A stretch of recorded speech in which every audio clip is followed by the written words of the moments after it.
Message yangu kwa wanawake ni ile ile. Kwanza tafuta pesa. Tafuta kipato chako, kwa sababu kitu ambacho kinaweza kukusaidia kuweza kuaccess vitu mbalimbali ni pesa. Kwenye Biblia inajulikana kwa jina la dhahabu. Dhahabu ndio pesa. Dhahabu ndio ilikuja ikazalisha hizi pesa za makaratasi, hizi tunazoita hela, lakini ni dhahabu.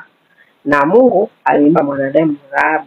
Kwenye bustani ya Eden, dhahabu iliwekwa kwamba kama kitu ambacho kwenye maisha yake atakuwa anakihitaji, atakuwa anakitumia kwa ajili ya kuaccess vitu mbalimbali. Ni uchumi, kwamba unataka kufanya kitu chochote ambacho kinahitaji utumie hela, uweze kuwa na option, uweze kuwa na uwezo. Hapo wanawake wengi wameachwa. Yaani wanawake wamewekwa zaidi nyumbani, ambako watafanya kazi za nyumbani za bure.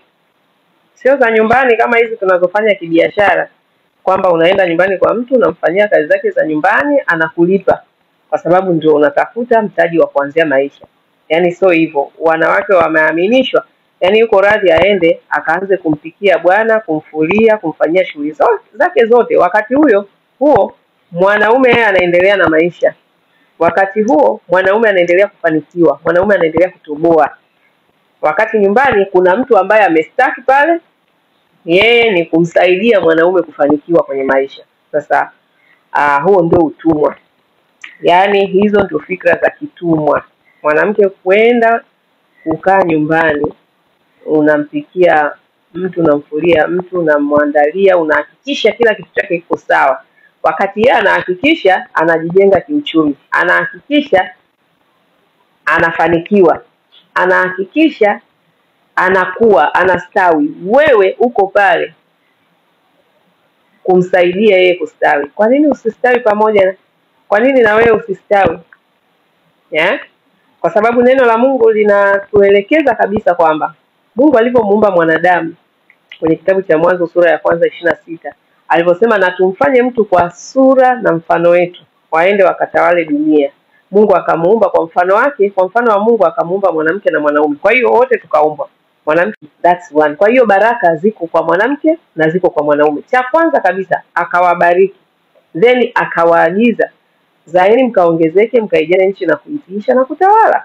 So hiyo ni kanuni ya biashara, ni kanuni ya kimafanikio ambayo Mungu alitupa wote, wanawake kwa wanaume. Sasa inakuwaje mifumo yetu ya jamii story zikasema mwanamke akae nyumbani, mwanamke anatakiwa kisha bwana amemdalia mume wake, amemfanyia kila kitu, halafu huyo mwanamke maskini na mume. Hiyo mnaanza maisha chini kabisa. Na wengine wanaanzaga wakiwa wanalala chini. Watu wengi waliofanikiwa ukija kuangalia wanandoa wengi, atakwambia tulianzia chini, tunalala chini. Lakini baadaye utakuta wamejenga majumba, wana magari, lakini kila kitu kiko kwenye umiliki wa mwanaume. Umiliki wa mwanaume. Na ikitokea hayo mahusiano yakavunjika, hiyo ndoa ikivunjika, au ikitokea mwanaume ametangulia mbele za haki, yule mke wake hatambuliki, hajulikani. Yaani katika zile mali watakao rithi ni watoto, na yeye atapata chochote cha kuambulia kwa watoto. Why? Hiyo ni mifumo ya kidunia ambayo imemkandamiza mwanamke, imemnyonya mwanamke, imemnyanyasa mwanamke, imemkatili mwanamke. Na sasa wanawake wanatakiwa kuhakikisha wanatoka kwenye hiyo mifumo. So angalizo ni kwamba kwa sababu hiyo ni mifumo ambayo wanawake wamejengewa kwa miaka mingi, sio wote ambao wataelewa kwamba wanapaswa yani huo mfumo ambao umejengwa kwenye jamii sio mfumo sahihi, wala sio mfumo wa kimungu, sio mfumo wa kimungu, kwa sababu unawaweka kwenye umaskini. Sio wote wataelewa hivyo. Wengi wameshakolea kwenye huu mfumo wa kumtegemea mwanaume. Wameloea kwenye mfumo wa kutegemea mwanaume. Kwa hiyo anaona tu mimi bwana nitategemea mwanaume. Hiyo ni kitu ambacho tayari walishajengewa. Kwa hiyo ukiona mwanamke ambaye anaridhika kwamba mimi maisha yangu mimi bwana ndio anatakiwa atafute hela. Mimi nitampikia, nitamfulia, no problem. Ni kwa sababu hicho ndio kitu ambacho amejengewa kwenye ufahamu wake.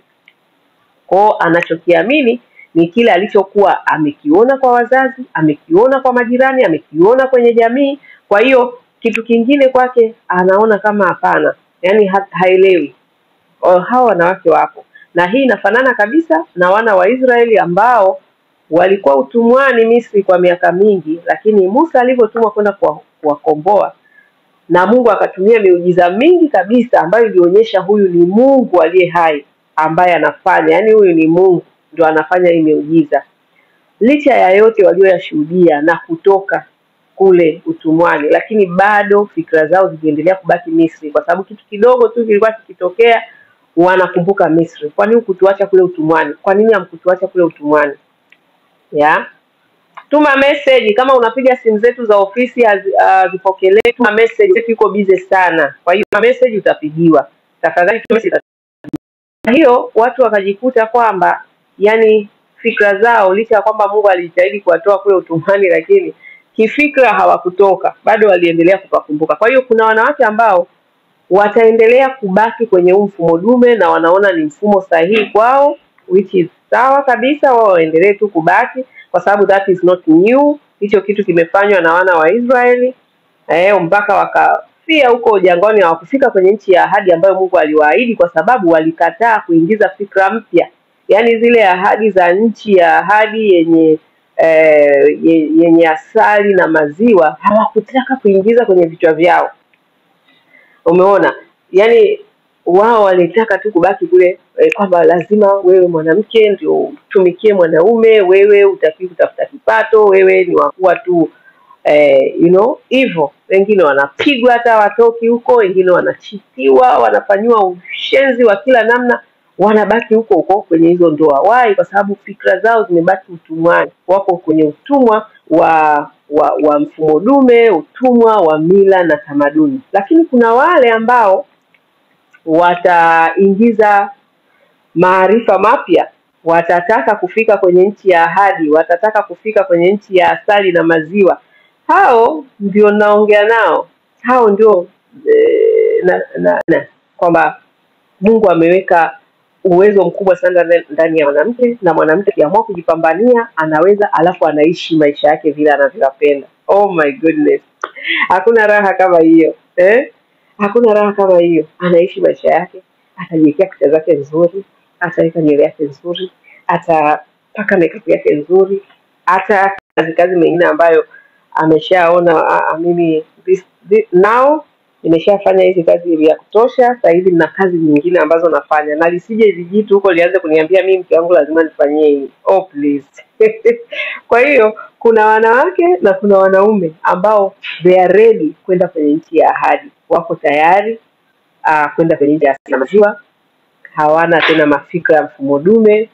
Kama mimi na mume wangu tunaishi vizuri sana, tunaheshimiana, tunasaidiana, tunashirikiana, nafanya anachopenda, anafanya anachopenda. Life is beautiful.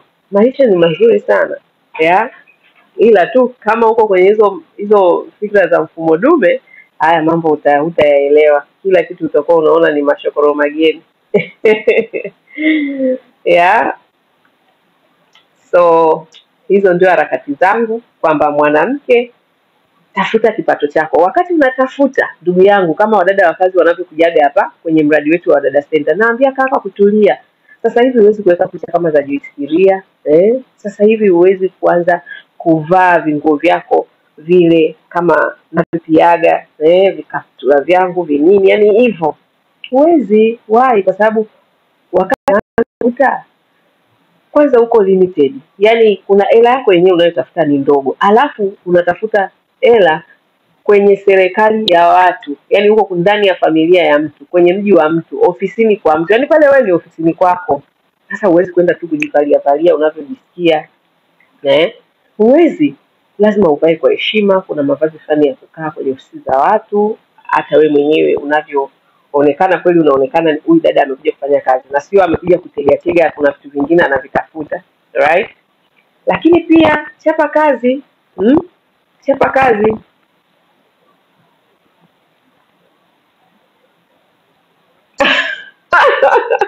Ngoja kwanza, kuna message imenichekesha. Pia aje awaambie wana namna ya usamehe, hawajipendi. Nitamfikishia huo ujumbe ndugu yangu, nitamfikishia. Kwa kweli mimi sipendi mwanaume ambaye ananuka jasho, mwanaume anayenuka mdomo, mwanaume ambaye ni mchafu, anavaa manguo anarudia yana majasho. Yaani haiwishi hii message yako hii. Hebu nitumie bwana. Sikiliza, hii message yako nitumie DM. Alafu nitai screenshot ni posti kwanza. Maana wanaume wanaweza kufikiri nimeitunga. Nimependa sana imetoka kwa mdau. Naomba uniandikie DM kuhusu huo ujumbe wako. Kitu gani ambacho ungependa shemeji yenu aje awaambie wanaume kuhusu swala la usafi? Kwa sababu mume wangu bana, yaani ni ananukia. Yaani mume wangu ni msafi kuliko usafi wenyewe. And I love that. Yaani mimi ndio wanaume napenda. Wanaume wasafi, yaani wananukia. Aisee, mume wangu sijawahi kusikia harufu ya jasho. Hata sijawahi kusikia. Yaani ni mtu anajipenda. Sijui. Sihitaji kuelezea kwa sababu wengine wanamuonaga na kumwangalia kwa namna ambayo wao wanamwangalia, lakini oh my God, man. Yaani kila mwanaume kila kitu mimi ambacho kwaje, yaani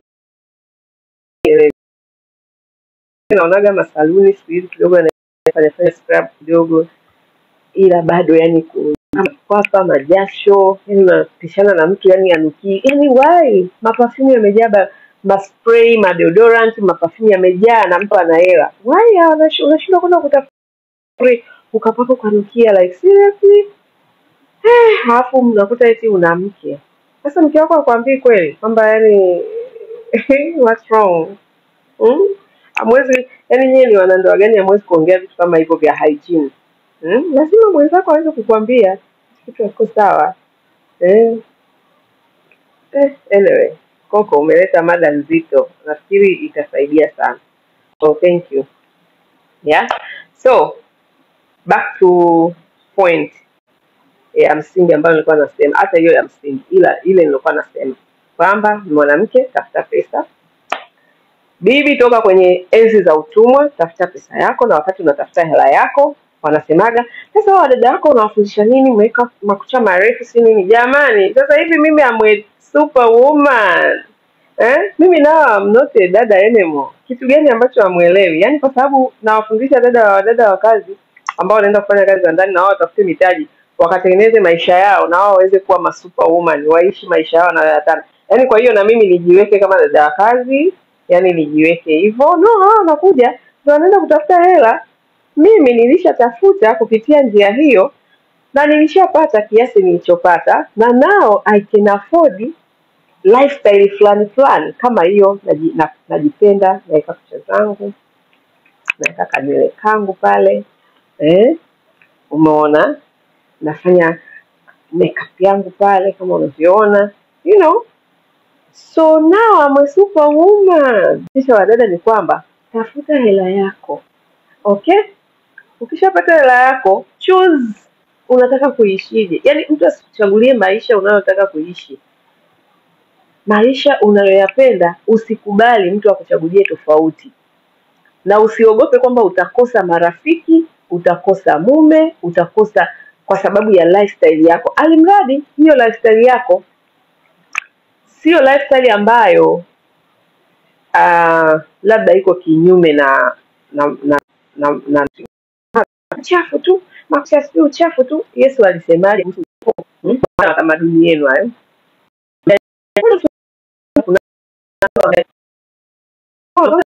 Mbona unaenda chooni? Hapo kama hilo. Kwa hiyo kwenye zama hizi mtu ambaye anasema eti na mimi, lakini kama ni mchafu kwa ajili ya kucha, basi uchafu naula, unaingia tumboni, unaenda chooni. Uchafu ambao tumeambiwa mbaya sana ni uchafu wa nafsi, ni uchafu wa roho, ni wizi, ni ujambazi, ni uasherati, ni uhuni, ni ufisadi, ni uongo. Yaani hivyo vitu ambavyo vinaathiri hadi watu wengine. Huo ndio uchafu. ambao Mungu wetu anatuambia ni uchafu mbaya sana, lakini uchafu wa kucha na kula mimi inaenda tumboni. Biblia inasema kitaenda huo uchafu utaishia chooni. Kwa hiyo hauna madhara kwako wala kwangu hauna madhara. Hayo ni maneno ya Yesu wala sio ya kwangu. Imagine. So mwanamke, tafuta hela bibi, toka utumwani. Haya mambo eti mwanamke lazima mpike mmeo, lazima umfulie mmeo, ni mambo ya Misri huko utumwani. Mwanamke, tafuta hela bibi, hela zako zikufanyie kazi, hela zako zikurahisishie maisha. Na wanaume ambao bado wako Misri wasipobadilika, yani usingo mama utaendelea kwa kasi ya ajabu, kwa sababu hakuna mahali Biblia inasema mwanamke ni mtumwa wa mwanaume. Hakuna. Mwanamke ni msaidizi wa mwanaume, na sio lazima umsaidie kupika, sio lazima. As long as ni msaidizi, na wewe chagua unataka kwenda kuwa msaidizi wa nani. Kama mimi naipenda kutafuta hela, naipenda kujishughulisha, alafu najipenda, siwezi kwenda kukubaliana na mtu ambalo linataka mimi nikalisaidie kupika. No, mimi nitataka mtu ambaye anataka tusaidiane kwenye maendeleo, kwa sababu mimi napenda zaidi kuwa kwenye issue za maendeleo, issue za kiuchumi. Kwa hiyo nitapenda napopiki mwanaume, nipiki mwanaume ambaye hata niona mimi kama housegirl wake, kwamba nitaenda sasa amepata jiko. Wanasemaga mmeoa jiko wanasemaga jiko, mmeoa jiko, umepata jiko, jiko. Mimi sitaki mwanaume, nitapiki mwanaume ambaye ananiona mimi ni jiko lake. Nitapiki mtu ambaye hata kama hatuna mfanyakazi, hata kama hatuna dada, tutashirikiana kwenye kupika, kwenye usafi wa nyumba, kwenye nini, yani akishika hiki na mimi nimeshika hiki, akishika hiki, tunashirikiana. Kwa hiyo kama ni kuchoka tutachoka wote, kama tumetoka kutafuta hela wote tumechoka, basi tukirudi nyumbani tuendelee na kazi za nyumbani wote, kwa sababu wote tumeshachoka. Nitapiki mtu wa hivyo mimi kwa zama hizi. Lakini mambo ya kwenda eti niende nikae mtu ananipiki mimi kama jiko lake na wewe unakubali. Hakuna ujinga kama huo. Yaani hakuna ujinga kama huo. Lakini sishangai. Mimi sishangai kwa sababu haya mambo yameanza long time huko kwa wana wa Israeli huko walipokuwa Misri. Walipenda utumwa, yani hata Mungu alipowatoa utumwani bado walitaka kurudi huko. Mwishoni Mungu akaona hata yafie huko jangwani. Haya hamna mahali popote yanaenda. Haya Kanaani huko kwenye nchi ya ahadi ya maziwa na asali, haya yatanisumbua tu, acha yafie huko jangwani. Kwa hiyo kuna mijitu itafia kwenye hizo ndoa za mateso, kwa sababu yameshazoea utumwa. Cheni haipakwi, poda haipakwi, perfume haipakwi, deodorant haipakwi, spray haipakwi, hakuna kwenda saluni, kucha haziwekwi. Yani anaanza kama amepigwa bomu. Why? Kwa sababu yeye anajua mimi ni mama wa nyumbani, mimi kazi zangu ni hizi za nyumbani. Kwa hiyo mwanaume akija akimwangalia haoni tofauti na housegirl wake. Haoni. Ndio maana unakuta wanaume nao wanaishia kudanga kwa sababu wanaoa majiko. Kama unaoa jiko, huwezi kuwa attracted na jiko. I'm telling you, jiko litakuwa hapo, litakufulia, litakupikia, litakufanyia ndio hayo makazi yote ya nyumbani. Lakini when it comes ni intimacy, yani ile sasa mambo ya lavidavi, utakuwa unaona hichi kituko hiki, yani utakielewa, huwezi kukielewa. Kwa hiyo hata wanangu nawaambia, na naambia when you choose a wife, make sure ni wife ambaye mtashirikiana kwenye kila kitu, kwenye maendeleo ya family, kwenye shughuli za nyumbani kama hamna msaidizi, kwenye kila kitu. Mtu ambaye you pick someone ambaye utajisikia furaha kuwa naye muda wote. Utasikia furaha kushirikiana naye kwa kila kitu, kutoka naye nyumbani, kusaidiana naye shughuli zenu za nyumbani, kwenye biashara mnashirikiana, kwenye maendeleo ya familia mnashirikiana. Hiyo ndio maana ya kuwa one. Ndio maana neno la Mungu likasema mkishaoana aui mmoja mnakuwa amui wawili, mnakuwa mmoja. So mwanamke, binti unayenisikiliza, chagua kuendelea kuishi utumwani au kuishi kwenye nchi ya asali na maziwa, nchi ya ahadi. kwa karne zetu sasa hivi, nchi ya ahadi ni kutafuta kipato chako bibi, ni kuhakikisha una pesa yako bibi, ni kuhakikisha ukishapata hela yako kuna vile vitu vyako kama mwanamke unavipenda, jipe raha, jipe yani pendeza, yani ishi maisha ambayo unayapenda. Then mtu ambaye unampiki asije akakwambia kuna chochote ambacho ni kikwazo kwake. Oh, usivae hivi, mke wa mtu, naikaje hizo kucha, mke wa mtu, si unavaa nguo fupi, mke wa mtu. Sema hiyo takataka tupa huko. Mtu anayekuja kwenye maisha yako anatakiwa yani aseme wow, that's my wife. Wow, kiweka kucha zako anasema wow. Yani wow, kwa sababu nini? Ni kitu chako unapenda na yeye anapenda unachopenda. Sio mistendeki. Sasa nini? Huyo anataka kurudisha utumwani huyo. Acha akakae na watumwa wenzake. We piki mtu wako ambaye na yeye ashajua tuko kwenye dunia ya asali na maziwa sasa hivi. Tuko kwenye nchi ya ahadi na maziwa, ambaye ataku compliment, anaku compliment, sio anakunyonya, sio anakukandamiza, anaku compliment. Yani yeye kuja kwenye maisha yako una glow, na sio kuja kukuwekea mipaka na vizingiti na nini. No. So that's what up. Ndio maana unaona kuna wengine walioko utumwani huko mimi hawanielewi. Sasa wewe uko utumwani, hatuwezi kuelewana. Fikra zetu ziko tofauti. Mimi nilishabadilisha mindset kwamba mwanamke shughuli zake sio za nyumbani. Kwa nyumbani kuna watu wanaweza kufanya shughuli tena vizuri zaidi kuliko hata mimi. Happy maisha yakaenda. Na nini mbili tofauti, fikra mbili tofauti. I hope video kwa wale ambao wanataka kuingia kwenye nchi ya asali na maziwa kwenye karne yetu hii, kuna kitu utakuwa umepata. Ila jamani, kuna watu wanapigwa, wanateswa, ila anaganda kama ruba. Sasa hao sinasema wako utumia dada yangu, si ni nani, si ni mdada, hata sijaelewa. Jamani, muwe mnajua, yani ina maana wewe unanifuatilia ujui na mume au uwe na adabu. Watu wengine jamani, mbona hamjafundishwa adabu na wazazi wenu? Unajua kwa watu kwenye mtandao ukutani tu na mtu unamrukia tu unamwandikia kabisa ujinga upumbavu. Unaonyesha namna ambayo yani unawadhalilisha wazazi wako kwamba kukufunza adabu. Una adabu Anyway, so I hope kwenye hii video kuna kitu utakuwa umepata. Mimi niko kwenye nchi ya ahadi, nchi ya asali na maziwa. Huku hakuna utumwa, huku ni raha tu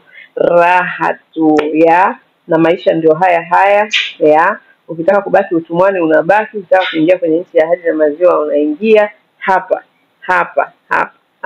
So karibuni sana. Sasa hivi nafanya consultation kwa wale ambao wanataka kufanya consultation, na mimi nakaribisha sana. Lakini nafanya na watu wenye watu ambao washatengeneza pesa, kwa sababu hizo sio free kabisa. Ukiotea video zangu kama hizi utaokotamo, lakini ukija kwenye consultation nataka watu ambao they can pay me, wanaweza kulipa my knowledge, wanaweza kulipa my time, kwa sababu kwa muda mrefu nimewekeza kwenye kujua kwa nini wanawake wanateseka. Kwa nini wanaume wanakuwa inferior? Wanaume maskini ya Mungu hawana confidence. Yani hawajisikii wao ni wanaume, na vitu ambavyo vinawafanya wanajisikia hivyo ni vitu vya kipumbavu vya kijinga, kwa sababu hawajafanyia kazi maarifa sahihi. Yani unaweza kuwa proud unaweza kuwa na I don't know nisemeje. So karibuni kwenye coaching zangu, karibuni kwenye consultation, ili muweze kupata maarifa ambayo nimewekeza kwa muda mrefu kuyatafuta. More than 15 years niko kwenye hii field, kutafuta, kuchunguza, kujifunza why wanawake wanateseka kwenye especially kwenye ndoa. Kwa nini wanawake wanabaki kwenye umaskini? Alafu kwa nini hawawezi kuishi maisha ambayo wanayapenda? Wanabaki tu waoga, wanaogopa. Yani kitu anapenda hawezi, hana confidence ya kusema sisi kitu napenda, kuna shida gani? Napenda kufanya hivi. Yani wanawake wanaogopa. Why? Nimefanya hiyo for a very period of time, That's why nasema anaitaka consultation, no problem, nitakufanyia transformation moja matata, yani utaishi kwa furaha, yani utatoka utumwani, utabaki. Basi wengine, wanawake wengine sasa wamekandamizwaje sasa hivi, wanamwaga hela kwa wanaume. Kuna wanawake wanatengeneza hela nzuri, alafu wako na wanaume ambao hawawapendi, wako na wanaume ambao wanawatumia, na wanamwagaje hela, wanamwaga pesa, yani wanaume wamepata migodi, yani wanaume wana migodi fulani ya wanawake. Mbaya zaidi, hakuna ubaya kuwa na mwanamke ambaye ana pesa kuliko wewe, naongea na wanaume hapa. Hakuna ubaya kupata mwanamke ambaye ana hela kuliko wewe. That is normal. Yani hicho ni kitu cha kawaida kabisa. Mwanaume anaweza kuwa na hela nyingi kuliko mwanamke, na mwanamke pia anaweza kuwa na hela nyingi kuliko mwanaume. That is normal. Issue inakuja pale ambapo huyo mtu anakuwa na wewe kimkakati. Naongea na wanawake sasa. Yani unakuwa na huyo mtu ambaye wewe mwenyewe unajua kabisa kwanza hakupendi. Yani huwezi kuniambia hujui. Hakuna. Mtu anayekupenda unamjua, kwa sababu mtu anayekupenda atakuwa na muda na wewe, mtu anayekupenda atakuheshimu, mtu anayekupenda hawezi kukuchiti. Unakuwa na mtu ana password kwenye kila app. Yani kila app yake ina password. Kila app ina password. Na mtu ambaye usiku kucha anachati na nini na wewe mke wake upo. Na wewe unajua, unaona hivyo vitu vyote. Unakuwa na mtu ambaye hana kazi, hana biashara yoyote ya kueleweka, ila hayupo nyumbani kuanzia asubuhi mpaka usiku. Na wewe, yani sio kwamba kuna mtu ambaye anaenda kazini, lakini kuna mtu ambaye anaenda kudanga. Labda ninyooshe maneno. Yani mwanaume unajua kabisa anaenda kudanga, na wewe upo. Kama angekuwa nakupenda, hiyo free time ambayo anayo, right? Why asispendi na wewe? Anaenda kuspendi na washikaji. Sisemi kama kwenda kuspendi na washikaji ni kubaya. Aende na wewe, mtu anayekupenda atakuwa na wewe, yani kuliko washikaji zake. Popote anapotaka kwenda, ni kwa washikaji, ni kwa nani, ataenda na wewe, mtaenda pamoja. Si anakupenda? Sasa nachojaribu kusema ni kwamba kuna sign, kuna red flag, kuna vitu kabisa ambavyo wanawake mnaviona kwamba niko na mtu ambalo linanitumia, alafu wewe unaendelea kusubiria. Hii ni ule unaactivate ule mstari wa kwenye Biblia ambao ulikuwa ni walaana, ule ambao Mungu aliwaambia Adamu na Hawa kwamba wewe tamaa yako itakuwa kwa mwanaume naye atakutawala. Huo ni mstari wa laana, kwa sababu haukutoka kwenye uumbaji, haukutoka kwenye Mungu alivyowaunganisha. Akasema watakuwa mwili mmoja. Okay, baada ya Adam kutolewa ubavu wake ambaye ni Hawa msaidizi wake, akawabariki akasema watakuwa mwili mmoja. Baada ya hapo dhambi ilipokuja kuingia, ndio Mungu alikasirishwa, akawaambia haya maneno: wewe utakula kwa jasho, wewe utazaa kwa uchungu, wewe tamaa yako itakuwa kwa mwanaume naye atakutawala. So it means kwamba kama unaishi chini ya dhambi, kwa sababu pale tayari walikuwa na dhambi, Yesu Kristo alikuwa hajaja kuturudishia mahusiano hayo na Mungu. Kwa hiyo manake pale waliondoka kwenye utukufu wa Mungu, waliondoka kwenye uwepo wa Mungu, wakawa wanaishi sasa kwa akili zao. Ndio hapo sasa, kwa akili zao tamaa yako itakuwa kwa mwanaume naye atakutawala. Kwa akili zako, kama unaishi na huyo mtu kwa akili zako, kama nyie wote wawili, kwa sababu kiukweli mwanaume ambaye anaweza kuwa na mahusiano chanya na mwanamke, nambari moja lazima awe ni mwanaume ambaye ana mahusiano chanya na Mungu. Narudia, mwanaume ambaye atakuwa ni baba bora, ni mwanaume bora, ni mume bora, ni mwanaume ambaye nambari moja ana mahusiano mazuri na Mungu. Yes. Kwa hiyo unapokuwa na mwanaume ambaye hana mahusiano mazuri na Mungu, ndugu yangu, utasafa. Tamaa yako itakuwa kwa mwanaume naye atakutawala. Utasafa. You suffer. Ndio hiyo sasa utaona mwanaume anakuja hapo anachota tu hela, ndugu yangu. Hana mpango na wewe. Wewe ni jimama lake la kuchuna. Ana huko vitu vingine huko pembeni ambavyo na yeye anachukua hela zako anaenda anawahudumia hao huko pembeni. Na hiyo that's really bad. Kama kama una red flag kama hizo, mwanaume ni wa kuacha. Haijalishi mmeoana jana, juzi, au mnatarajia kufunga ndoa leo, huyo ni wa kuacha. Wanawake msio wajinga. Haya, mje kwenye coaching. kwa sababu this is my business. I'm not doing free consultation. Nafanya consultation ya transformation, uweze kupata, uweze kujitambua na uweze kuwa na mtu sahihi atakayekupa furaha, ambaye anajiamini, ambaye hata kama wewe unamzidi kipato lakini atabehave kama mwanaume, tena mwanaume kweli kweli. Atabehave na ataishi na wewe kwa upendo, kwa heshima na kukuthamini kwa sababu tu anajitambua na ana mahusiano mazuri na Mungu na hata kuchezea. Lakini kama utanyakua kwa sababu ya loneliness wako, upweke usikufanye wewe ukabeba mtu yeyote, mtu ambaye anakuja, yani bora ukae tu single. I'm telling you, yani kama hauna mwanaume ambaye anakupenda, like anakupenda, anakupenda na matendo yake yote, ndio nimekwambia mtu anachati wewe kwa hapo, unajua kabisa anachati na wanawake na unajua na ametia mapassword kila hapo. Mtu ambaye free time yake hana muda. Mwanaume anayekupenda ana muda bwana. Anayekupenda ana muda. I'm telling you. Lakini mwanaume ambaye akupendi hana time. Ana mambo chungu nzima ya kufanya, hana muda. Mwanaume asiyekupenda hana time na hata kaipate. So why? Kuna kitu hakiko sawa, kuna kitu unapaswa kukijua my friend. Kuna value yako unapaswa kuijenga. Haijalishi wanawake wengine wamejipata kweli, wametengeneza kipato, lakini ile self love hawana. Ile self esteem yao iko chini sana. Kwa hiyo yuko tayari tu kwenda na yeyote limradi, kwa sababu yuko mpweke, kwa sababu labda amekata tamaa, naona labda na miaka 45 50, kwa hiyo labda sitapata mtu. No.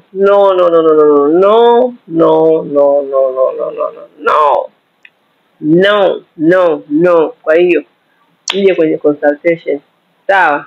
Mje kwenye consultation muweze kupata maarifa sahihi ya kukusaidia kufanya transformation ya maisha yako, on your life, be happy, get prepared kupata mtu sahihi mwenye kukupenda, atakaye kuheshimu, atakaye kuonyesha thamani yako, atakaye kufanya ujisikie kama malkia dunia nzima. Yani ujione kwamba you are a queen in this world. Hawa wanaume wapo na wako vizuri na they are genuine. Hawaigizi, wako genuine na wapo. So haya, mkaribie consultation. Okay, I hope kwenye hii video kuna kitu umepata, sababu this is my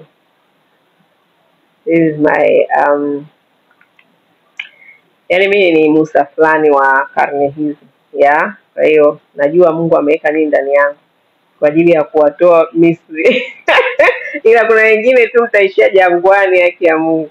Sijui kama Kanaani mtaenda kwa sababu mmegoma kubadilisha fikra zenu. Okay? So I hope hii video itakuwa imesaidia, kwa sababu hili ni kusudi ambalo Mungu ameweka ndani yangu. Kwa muda mrefu nimewekeza katika kupata haya maarifa nilionayo na ninayo kwa ajili ya kusaidia wewe ili aweze kukuweka huru. Na Yesu alisema utakuwa huru, utaijua kweli na hiyo kweli itakuweka huru. Kwa hiyo unachotakiwa, kitu cha kuweka huru ni wewe kuijua kweli. Ukishaijua kweli utakuwa huru na utakuwa huru kweli kweli. Okay, bye guys. Tutakutana kwenye video nyingine za program zangu nyingine mbalimbali. Ciao.